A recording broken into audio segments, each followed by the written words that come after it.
Hello. Hello.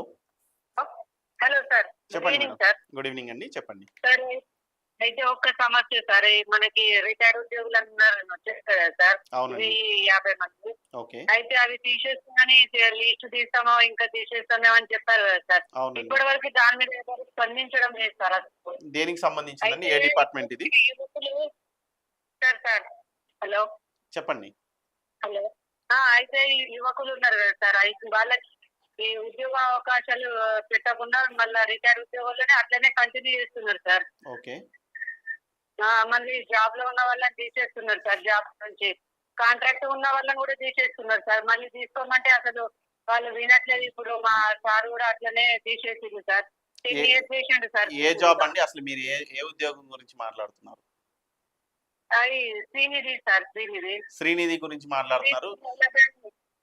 Srinidhi మహిళా bank sir. అవును, వరంగల్ శ్రీనిధి మహిళా బ్యాంక్.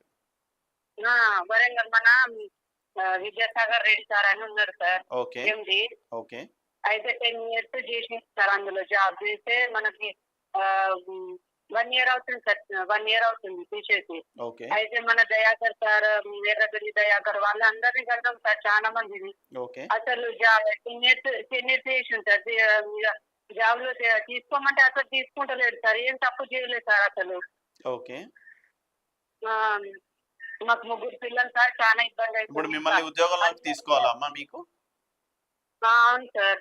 ఓకే అమ్మా. మేము కన్సర్న్ డిపార్ట్మెంట్ గానీ లేకుంటే మినిస్టర్ గారికి గానీ అందజేసేలాగా చూస్తాము ఈ ఇష్యూ పైన. మేడంకి సీతక్క మేడం కూడా కలిసినాం సార్ మేము. ఓకే. కలిస్తే మేడం కూడా జాబ్ లో తీసుకోమని చెప్పిళ్ళు, రాసిచ్చిళ్ళు. అయినా కూడా తీసుకోవట్లేదు సార్. MD sir.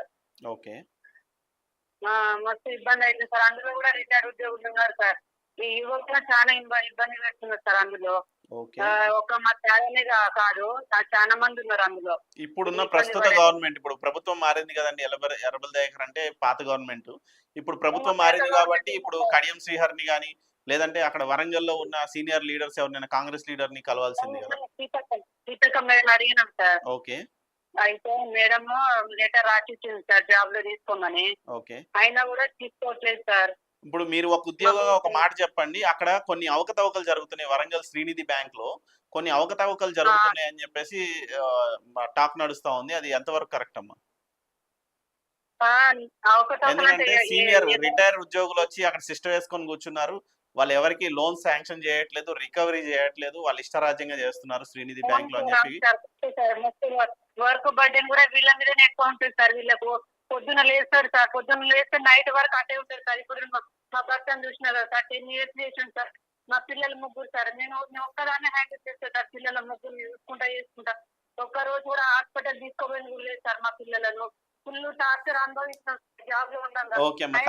ఖచ్చితంగా వరంగల్ జిల్లాకు సంబంధించిన అధికారుల దృష్టికి కానీ లేదంటే కడియం శ్రీహరి గారి దృష్టికి కానీ మేము ఈ విషయాన్ని తీసుకెళ్లే ప్రయత్నం చేస్తాం. ఎందుకంటే శ్రీనిధి బ్యాంక్ పైన రకరకాల ఎలిగేషన్స్ వస్తూ ఉన్నాయి. వాళ్ళు అక్కడ సరిగా వ్యవహరించట్లేదు, వాళ్ళని పక్కకి తప్పించాలి. ఎందుకంటే సీఎంఓ నుంచి కూడా ఇన్ఫ్లుయెన్స్ చేస్తా ఉన్నారని చెప్పేసి మాకు కంప్లైంట్స్ అందుతా ఉన్నాయి. ఓకే టీవీకి చూస్తామమ్మా. Thank you.